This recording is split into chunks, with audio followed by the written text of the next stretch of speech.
ప్రస్తుతం దీని యొక్క మహాకృపలో మీ అందరికీ కూడా ఈ వీడియోకి స్వాగతం పలుకుతున్నాను. గడిచినటువంటి దినాల్లో పాస్టర్ ప్రవీణ్ పగడాల గారి మొదటి వర్ధంతి వేడుకల్లో ఒక ముస్లిం వక్త చాలా అద్భుతంగా క్రీస్తు యొక్క రాకడ గురించి ప్రపంచానికి, ఒక ఇండియాకే కాదు ప్రపంచంలో యేసుక్రీస్తు వారు ఏం చేయబోతున్నారు, ఏం చేస్తారు, రాబోతున్న దినాలు ఎలా ఉండబోతున్నాయి అనే విషయాల్ని వారు క్షుణ్ణంగా, అద్భుతంగా, ఆశ్చర్యకరంగా చెప్పారు.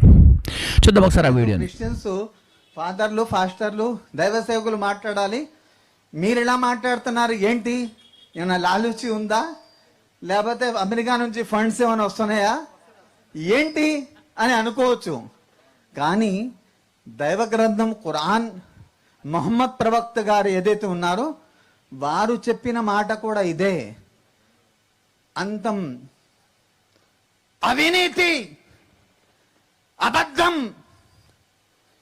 రాజ్యమేలుతున్న సమయంలో, దుర్మార్గం, రాక్షసత్వం రాజ్యమేలుతున్న సమయంలో మళ్ళీ యేసు ప్రభువు రాబోతున్నారు. మేము హజరత్ ఈసా అలైహిస్సలాం అని అంటాం. వారు వస్తారు అనేది మరి రాజ్యం. మేము బైతుల్ ముఖద్దస్ అంటాం, మీరు జెరూసలేం అంటారు. అక్కడ నుంచి వారి యొక్క రాజ్యం ప్రపంచవ్యాప్తంగా చేస్తారన్నది ఇది వాస్తవం. కాబట్టి మనం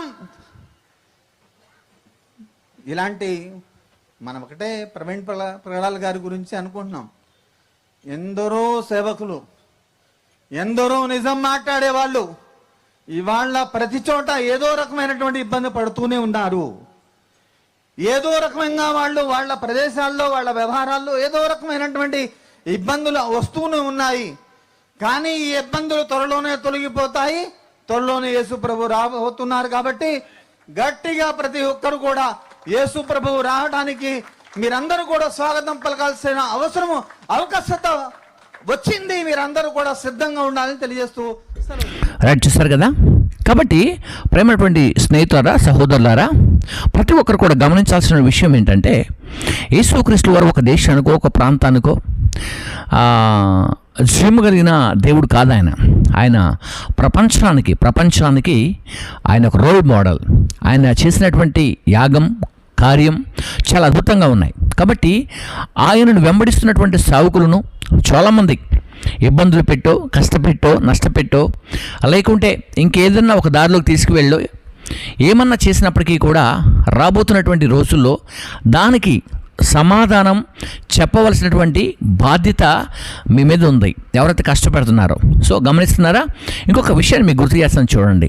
యేసుక్రీస్తు వారిని ఎవరైతే పొడిచారో, ఆ కాలంలో సిలువ వేస్తున్నప్పుడు, సిలువ మోసిన తర్వాత, సిలువ మీద ఉన్నప్పుడు ఎవరైతే ఆయన పొడిచారో, పొడిచిన వారిని కూడా పైకి లేపి, అంటే ఇప్పుడు చనిపోయి ఉన్నారు కాబట్టి వారిని కూడా పైకి లేపి ప్రజలందరికీ కూడా చూపించబోతున్నారు, ఇతడే ఆ కాలంలో పొడిచినటువంటి వ్యక్తి అని. కాబట్టి ఆ సాక్ష్యాన్ని బయటకు తీస్తాడంటే, మరి ఇప్పటి వరకు మీరు సేవకుల మీద వేసినటువంటి చేయి కావచ్చు, ఎప్పటి వరకు పెట్టినటువంటి ఇబ్బందులు కావచ్చు, ఎప్పటివరకు సేవకులను దూషించి, అంతేకాకుండా యేసుక్రీస్తు వారి యొక్క గ్రంథాన్ని, జీవము కలిగినటువంటి గ్రంథాన్ని మరి బూతు పుస్తకమని ఎంతమంది అయితే హేళన చేసి మాట్లాడారో, ఎంతమంది అయితే నీచాతినీచంగా మాట్లాడుతున్నారో, అలాగనే విమర్శిస్తున్నారో, అలాగనే దూషిస్తున్నారో, వీరందరూ కూడా ఒక రోజున ఖచ్చితంగా ఆయన ఎదుట నిలబడినప్పుడు మీ జీవితాన్ని ఒకసారి ఎలా ఉంటుందో జ్ఞాపకం చేసుకోండి. కనుక ఎవరిని కూడా విడిచిపెట్టే పని ఉండదన్నమాట. కాబట్టి యేసుక్రీస్తు వారి యొక్క సేవలో, సేవకులలో, పరిచర్యలు, వీటన్ని విషయాల్లో చాలా జాగ్రత్తగా ఉండాలి. ఒకవేళ మీకు వాళ్ళు నచ్చనటువంటి పని చేసినప్పుడు ఆ విషయం తెలియజేయండి, వాళ్ళు సర్దుకుంటారు. అంతేకాని మీ మీద దుర్భాషలాడటము, బూతులు మాట్లాడటము అలాంటివి జరగవు. కాబట్టి ఎక్కువగా రాబోతున్నటువంటి దినాల్లో మరి ఇలాంటివి మత పిచ్చి కలిగి మత విద్వేషాలను రెచ్చగొట్టే వాళ్ళు చాలామంది ఉన్నారు.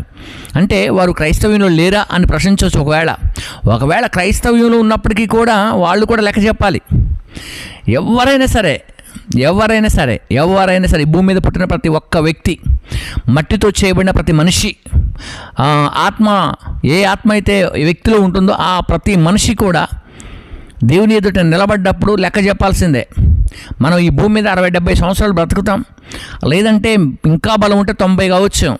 అన్ని సంవత్సరాలు బ్రతికిన తర్వాత అయినా ఈ అల్పమైన జీవితాలు ఒకరినొకరు దూషించుకోవటం, ఒకరినొకరు హింసించుకోవటం, వీలుగా ఉంటే పని చేసేయటం, ఇంకా వీలుగా ఉంటే మీకు ఇష్టం వచ్చినట్టుగా చేయటం, బలవంతంగా మాటల ద్వారా బలవంతమైనటువంటి విషయాలు కూడా తీసుకువెళ్తున్నటువంటి వారు లేకపోలేదు. కాబట్టి ప్రేమైనటువంటి స్నేహితులారా, సహోదరులారా, దయచేసి గమనించండి. ఒకవేళ వాళ్ళ వల్ల మీకు, మీ వల్ల వాళ్ళకి ఏ నష్టం కూడా జరగకూడదు. మీరు వారు ఎవరు కూడా దుర్భాషలు ఆడుకోకూడదు.